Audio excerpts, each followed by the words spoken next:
Greetings from the Queen. Your Queen of Ooga Booga, that is. Hi, I'm Sally Diane, and welcome to my YouTube channel. It's our weekly palm reading. We used to say Thursday night, but we decided that until we get our technical difficulties worked through, we're just going to keep it weekly palm readings. But I'm still doing them, and I'm still accepting pictures of your palms. Remember to send me both palms, including the thumb and the fingers, and I want to get a good shot of, send it right down to here so I can see the bottom part of your hand too, and send it to the Queen of Ooga Booga at gmail.com, and we'll send you a letter and let you know when your episode comes up. Also, last Sunday night we did a live show and it went over very well, and we got very positive feedback, so we're doing another live show next Sunday night, and I hope you all tune in. And remember to bring your questions. I'll be doing mini-minute readings, and we'll be talking a little bit more about the tarot and the suits of the tarot. Without further delay, let's get on to this week's palm readings. And now, Charlotte. Charlotte has the hands of an organized person. Organized and neat are not always the same thing.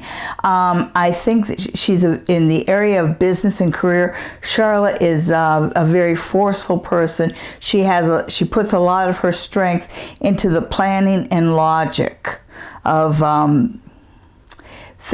things productive. So that's why I assume that this is put toward her career. But whatever it is, the word productive comes through. She has a deep heart line.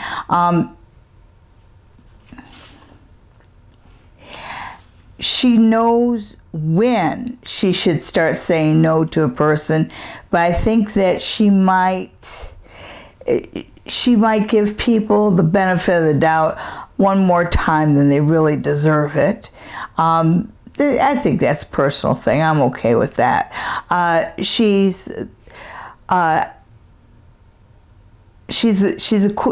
are quick hands. These are hands that reach out to people in a very blunt way. I don't think that Charlotte minces words very much. She has good leadership ability. I get that she's a lead by example kind of person, because again, these are busy hands. These are active hands. This is not somebody who's just going to sit back and be a wallflower. When I look at her childhood,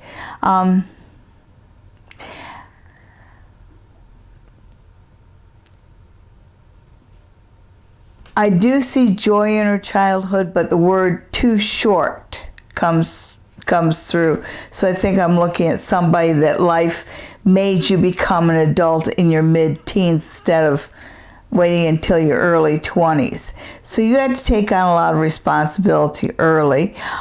You do have good planning processes, you do have good thought processes, but you also have a very active imagination that every once in a while can hijack your thought process. There could be worse things. You're a well-loved person. When I look into your early 20s, you had two spiritual presences were looking over you and protecting you during that period of your life. So it makes me think that you must have needed protection because you had it there. You're a well-liked person. When I look like the period between, say, about 45, between 45 and 55, that's a funny part of your life. It's like it's something that starts with a surgery or a procedure, some sort of a medical something, but it's almost like your life goes straight for about a decade, maybe a decade and a half, and then you have another. It's a surgery. It's a procedure. It really feels, it feels like something's cut out of you. And I think this is actual physical when I see the little lines coming up from the hand, right off the lifeline, right there and there. and then you look between that, and the line is just so straight. So from, say, 45 till your late 50s, you know, there's this period where life is just calm, straight, no drama, no nothing. It's the most sanguine time of your life. You do have a long lifeline, and I can't see the bottom of your lifeline in this one, but I can in this palm, and I can see where it goes underneath the meaty part of your thumb, right there. And that one, I'm seeing that on your left palm, but I think I'm seeing somebody that does have a long life and has good energy there. Okay, just one final thing. You do have a strong fate line on your map hand. It's not necessarily on your life hand, and that tells me, and I'm just giving this to you as a parting shot, that you could do more. You know, maybe you have a book bouncing around the back of your mind. There's some sort of an idea that you haven't really taken the time to develop, and just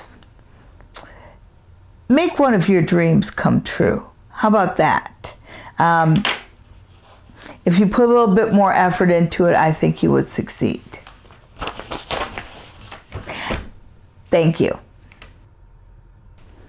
And now, Massimo.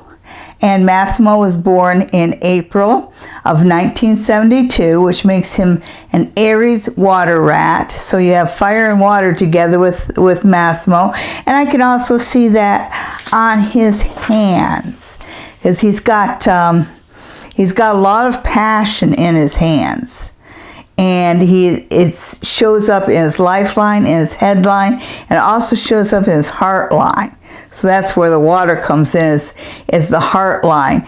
And his heart line is very straight. And I got a feeling that he's one of those guys that if you are a friend, he is a loyal friend to the death, but he's also a loyal enemy to the death. So you really don't want to get on Massimo's bad side.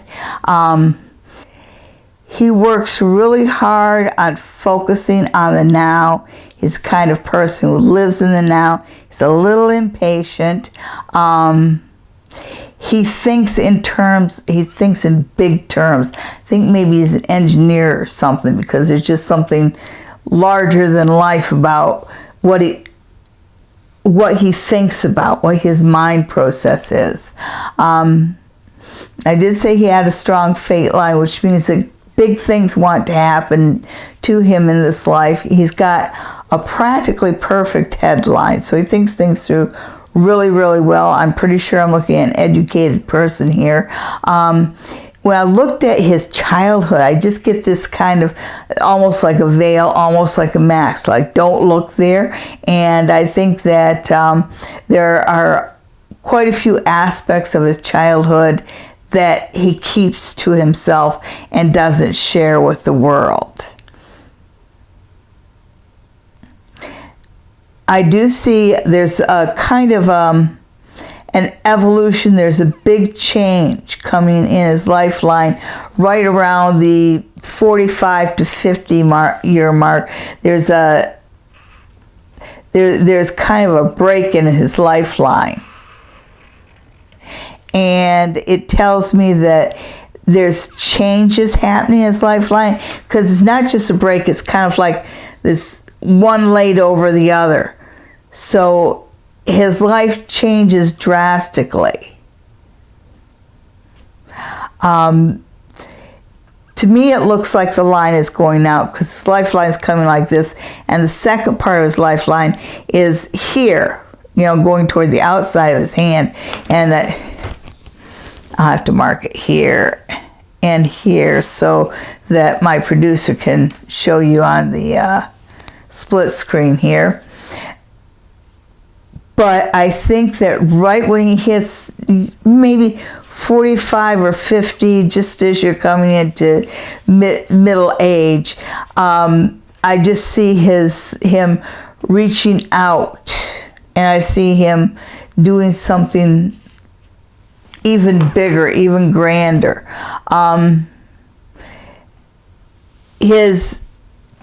His palms in the pictures he sent me are deceptively flat because he's holding his hands tense. If he had relaxed his hands a little bit, I'm sure we would have found that he's got actually has really puffy mounds in his hand, which tells me that he sees things on a number of different levels. People who have a truly flat hand are usually people who have a very narrow focus, and Massimo has this kind of grander focus. Whatever it is, he wants to make it bigger. So good luck to you, Massimo. Thank you so much for sending your palm in. And now, Chris. Chris is a wood tiger and a Cancer, so you have wood and water. So you might have a tree, you might have a boat when it comes to Chris. Just kidding, Chris. Actually, I think if you were going to use that analogy, I see him as being more of a tree. When I look at his lifeline, as he goes through life, with each phase of life, his lifeline becomes stronger and stronger. Particularly when he hits his 50s, it just gets really deep and really colorful. And it goes on around the palm of his hand, probably to about here. So you're looking at somebody who's, he's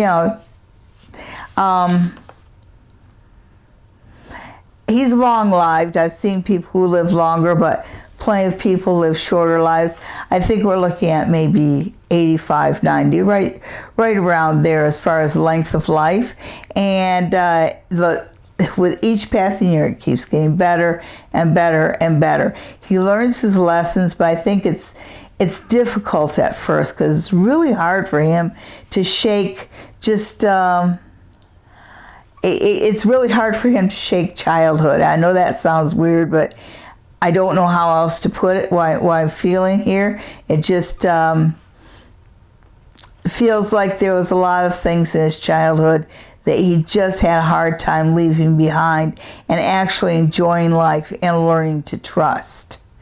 As Chris does have trust problems. If you look at the start of his heart line, there's a lot of chaining, there's a lot of fraying. And plus that, the color, the heart line is very light when it starts, and then it gets deeper as it goes along.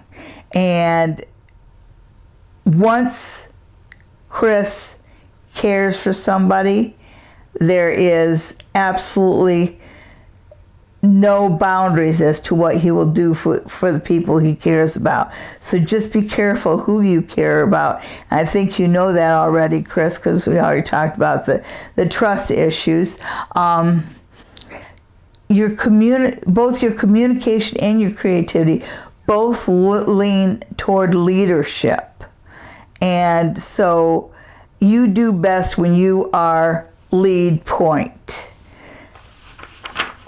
Yeah, that's a nice way of saying he's not a good follower, but he's not a good follower. He's a better leader, and that's classic Tiger, right? He's got good negotiation skills, and he's got his mound of Luna is maybe one of the tallest mounds of Luna I've ever seen.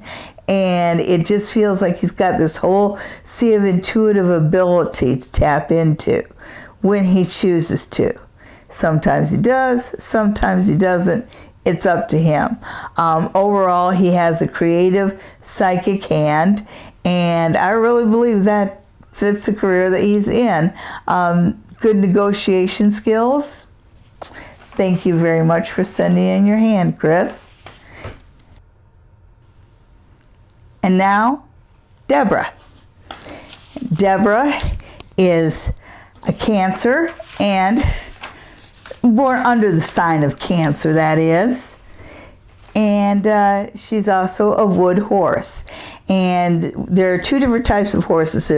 There's a type of horse who's a second lieutenant. He's the one that would follow behind the crowd and keep everybody in line from behind.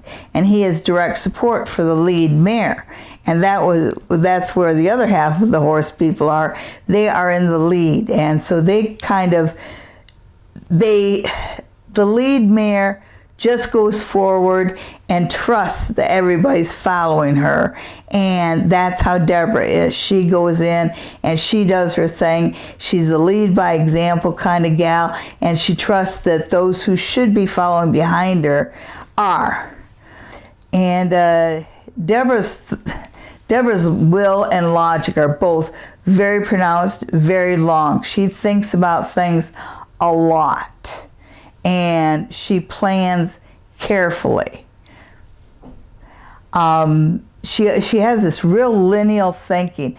And when I look at her childhood, it looks like who she is and how she thinks is totally separate from what she was raised. She's just different from everybody. She chose a none of the above kind of path. You know, you could be like your mom, you could be like your dad. She's like, none of the above. When I look at her hand, I think that Deborah sees a lot. I don't think Deborah tells everything she sees. She keeps some secrets to herself. I think that works out okay for Deborah. What else do I see here? I see a deeply caring person. You've got a practically perfect heart line, almost no chains whatsoever on them. Good length, good depth. I think you choose your friends wisely. If somebody doesn't agree with you right from the get-go, you don't question it, you just automatically distance yourself from that person. Excuse me. You automatically distance yourself from that person, and that works out fine. You have very strong negotiation skills.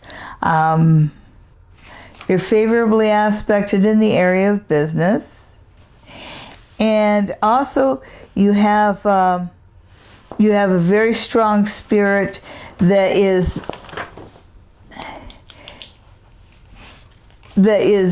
directly over your lifeline, and this spirit comes in, I'd say your early 30s.